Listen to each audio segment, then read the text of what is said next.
31st of October, Rabbi Faerman, Ramban on the Parsha.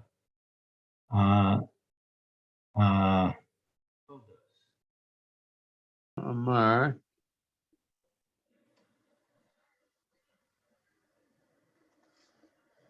What's recording?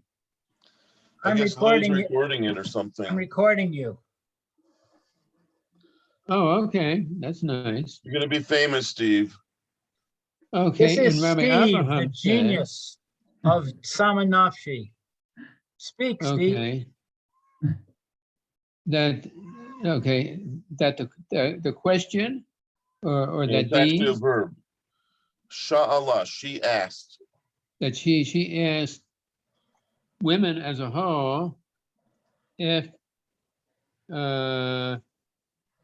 Iran whether they feared. No, Ira is from the word Irua. You know what an Irua is in modern Hebrew? A happening. Well, whether this is happening to them like this. In other words, has it ever happened? That's what women do when they get together. Has this ever happened to you guys? Have you ever had such a pregnancy? Hey, can you take that in the other room, Etty? Okay, and they would say no. Right. That's what the Evan Ezra says, that she went and asked a bunch of women, had they had a similar experience ever? And they said, no, never like that. That's very strange. Oh, so this That's is kind of a when she conversation. said, V'toamar im ben hadavar v'manhig Minhag. lamazeh anoki v'harayon mi soneh. Mishuneh. Oh, mishuneh. And you would say that if so, She said, this is a dialogue. She asked them a question. They said no. Okay. So she Okay. said, Oh, I see. It's a dialogue. Okay. And she said, if so, that the thing the matter. this matter Is so. in the behavior. I think minhag is more like the custom. If this is like customary right now in my This pregnancy. is customary now. So why is this happening to me? Hey, rayon mishuneh. That this pregnant is so mishuneh, is so problematic or No, mishuneh means different. Different. Oh, so net. Abnormal. Abnormal. Okay. So she went and asked, has anyone ever had this? They said no. Then she said, then why is this happening to me to have such an abnormal birth, pregnancy, whatever, right? She wanted to know why she's being singled out. What'd she do wrong? Okay. Vehine, behold, yes, here is Hakatu, as written in the Torah. No, this pasuk This pasuk is chaser. It's leaving out. Right, something's missing. Okay. The enenu shalem, and it's not complete in this particular explanation. Right, according to the Evan Ezra, it's missing too many extra words. It's like, if she really went and asked the women and this and that, and then she said, why do I have such an exceptional pregnancy? Then there's too many missing elements from, right? In other words, we're used to like the Rishonim coming and telling us that, there's more to the pasuk than meets the eye. But this is, according to Ramban, this kind of an explanation is missing too many elements in the pasuk. Right? It doesn't say she asked the women and they had a whole discussion about it, etc.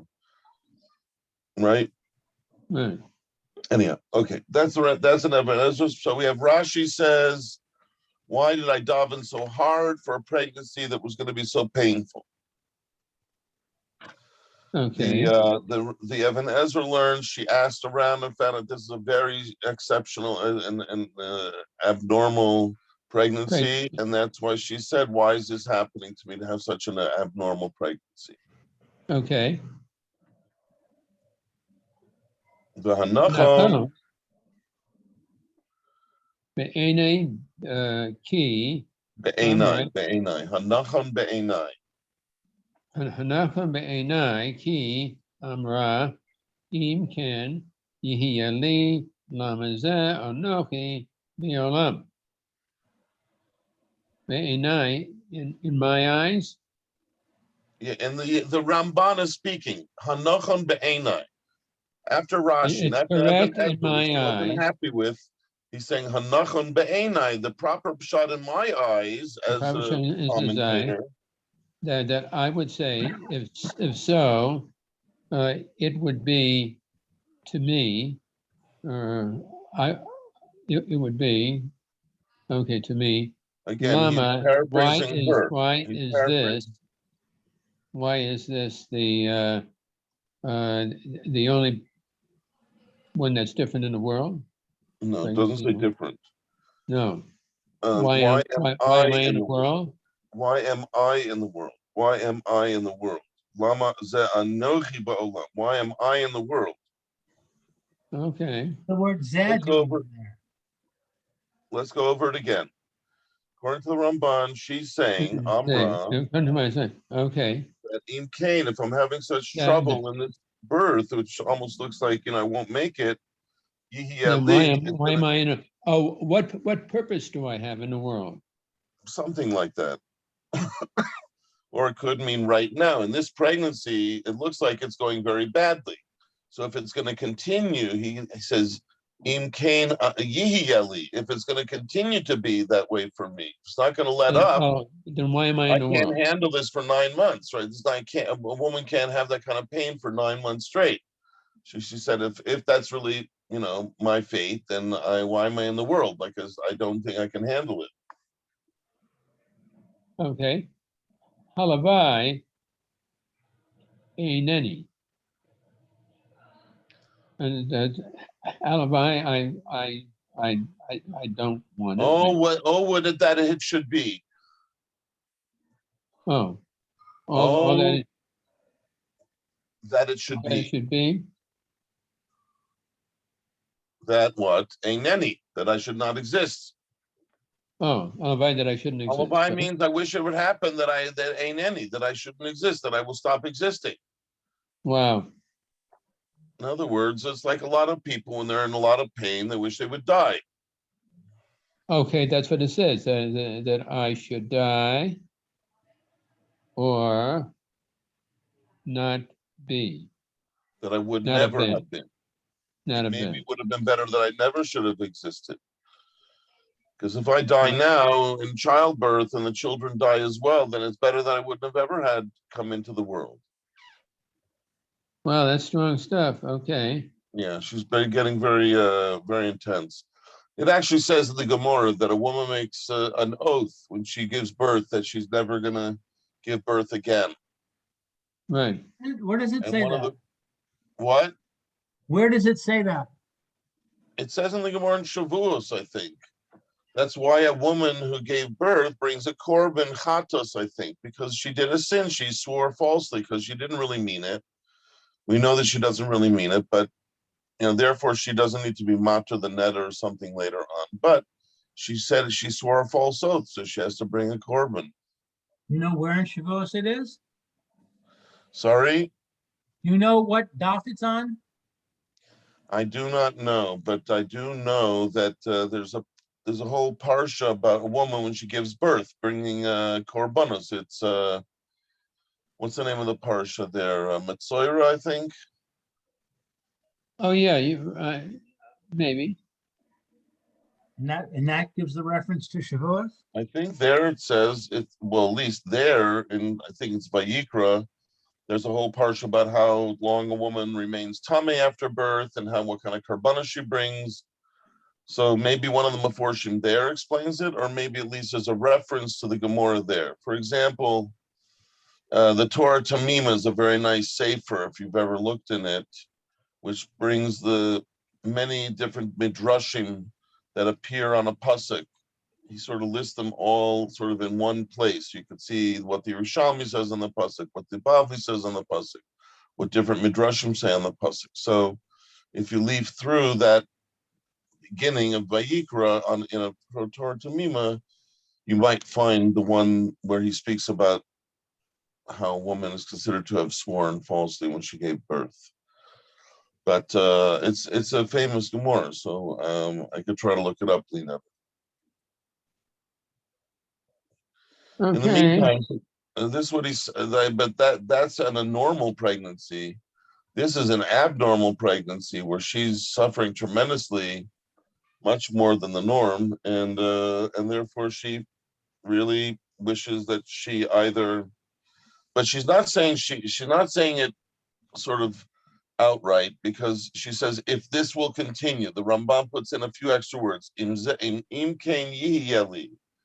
If this will continue for me, meaning if Hashem will stop it now, I'd be very happy to continue this pregnancy as a normal pregnancy with a few minor aches and pains. But this very high pitched level of pain, I can't handle, right? So that seems to be the way the Ramban wants to interpret it. Okay. Kitam, kasher lo hayiti ehiyeh. That's from He's Yoel. quoting a pasuk from Eo, from Job, right? Oh, So there's a lot of philosophical discussion there about pain and suffering in general. And I don't even know if Kind of it's poetry. Eo, it might be one of his friends saying it, but they talk about the idea of pain and suffering. So Yeah. apparently over there it says, Kasher lo hayisi ehayeh. As I never was, so I And I should be. never was, I should be. I should be like I never was. Well, I think he's saying, when I didn't exist, there was no pain. So it was like a much better situation than now. Oh, As I okay. was, so I should be, meaning return me to that state, that situation where I didn't feel pain. Wow. Especially if you believe in the eternity of the soul, it's like the soul was in a much better place, truthfully, before it was born. And so to want to go back to that is, That's like my brother-in-law. That's quite poignant there. maybe it's like some people might say it's a chesed that Hashem took him and back to Shemaim at this point when he was suffering so much. But to think back and to imagine the neshama before it was born, basically was on a very good place, and then you take it away from that. It's like wrenching it out of the comforts of home, as it were, and you bring it down to this nasty place called Earth, where there's a lot of pain and suffering, and she was at the apex of that, right? Because a woman in the throes of harsh childbirth is even worse than a normal pain. But anyhow, so that's how, right? There's a very cryptic pasuk. Each Rishon deals with it in his own way. It's very interesting. Okay, should we try to do a little bit more before we say goodbye? Okay. Well, Anyone there in the background? Mayor, Lewis, anyone want to take over for Steve, who did such a genius job? Nasty job. Steve, Yes, you're where's great. everybody? Let me tell you, you are wonderful. Oh, You got to grab those compliments while he's doling them out. Fantastic. Lewis does I not didn't get always one thing pull right. compliments. I got a perfect score. You read really well. Lewis is he's Armstrong, I was Okay. marveling. But Telech Lidrosh Hashem. She went to seek out Hashem. Should we see what that one's all about? Sure. Let's see. Lamed Rashi. Lashon Rashi. Lashon Rashi. Russian. Lahagid ma yehe besofa. To explain what it was. What will be? What will be in the end. In her end, in her eventual, destiny. Right? According to Rashi, that's why she went to seek out a prophecy to find out what will be. What does the prophet say? She's going to continue to suffer. She'll die in childbirth. And what's going to be? Lomatzasi derisha. Etzel Hashem. She didn't Drisha. find a explanation by Hashem. So when it says she went to seek out Hashem, but the Ramban says, really, the truth is that version of the wording is not really so common, right? To say a drisha by Hashem. Only when you're going to daven, it's when you're seeking Hashem, that usually means davening, not I'm going to ask the Navi what's going to be. Seeking Hashem means davening to Hashem. That's where we seek Hashem. That's where you find this expression, says the Ramban. So he doesn't agree with Rashi, I think. So she wasn't successful. She was not successful. Okay, let's continue. Kitam.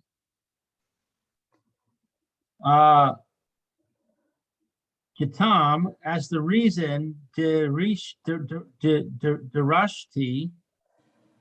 es Hashem. Ve'aneni. What? It's in Pasuk in Tehillim. He's quoting a Pasuk in Tehillim.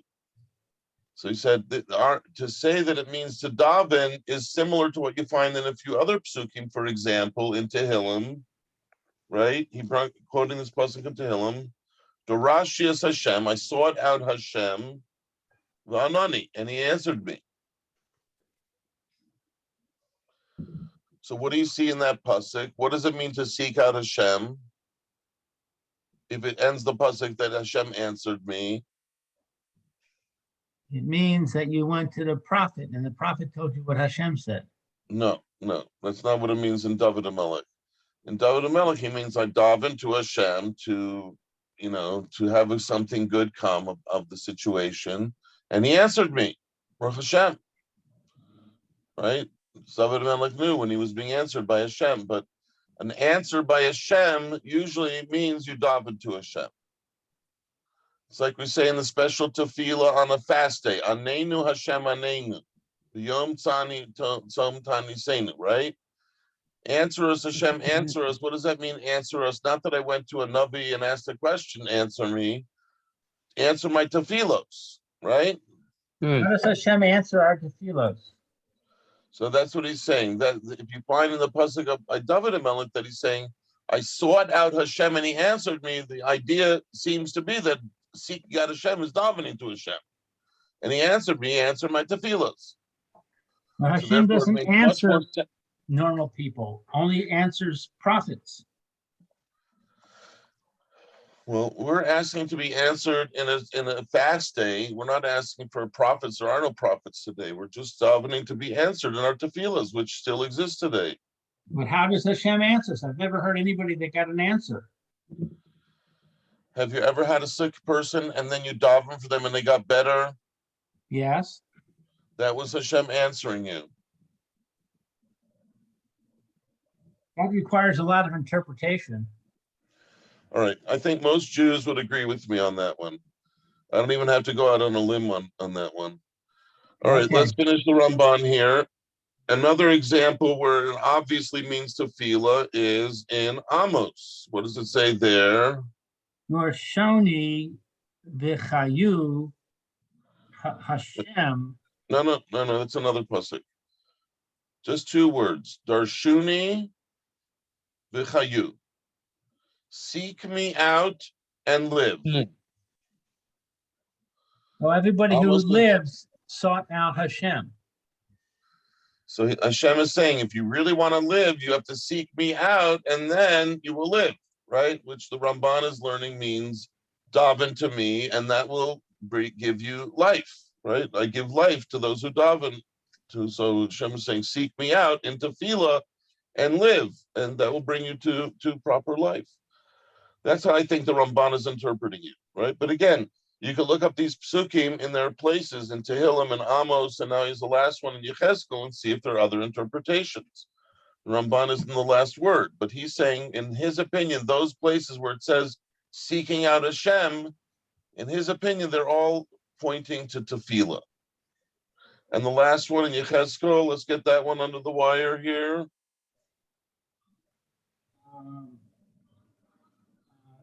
Ani im edros lachem. Chai ani. I live. It's like I think a way of Hashem swearing. Chai ani. By my life, meaning I swear. By my That way. life. Im adrosh lachem. If I seek you out, but that one's not so clear to me. But again, these are psukim in Tanakh available for all who can look them up, and they're probably even in art scroll editions and things. So you can find out how these are translated. You also can find out how they're interpreted by the other commentaries.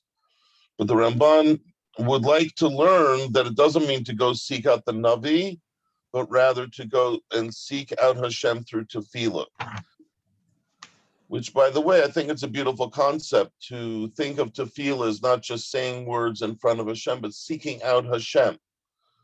When you dive into Hashem, you're really seeking him out, right? Because you don't really feel close to him after you daven. You hope you get to a point where you're closer to him, he's closer to you. We spoke about that once, that's one of the places to try to feel close to Hashem. So it makes sense to call that seeking out Hashem. And also to get clarity. Sometimes we dive into Hashem for clarity, and that's also seeking out, wisdom from Hashem or whatever other things we need from Hashem. All right, gentlemen. So we did, basically, we got through a number of elements in this pasuk, very difficult pasuk about Rivka's suffering and... Thank you. That was very good. And the three interpretations of how she dealt with it, and then afterwards how she went and either asked a Navi according to Rashi, or she dove into Hashem. Okay, so we did Perek Kaf Hey, Pasuk Kaf Beis, and we'll see where we go tomorrow. One of the next psukim, very, very special Parsha. Yes, it is. Amen. Okay. All right, you. gentlemen, have a good day. I hope my Google's working tomorrow, Yeah, me too. technology. Okay, bye. Sometimes it's tech, yes, Ali?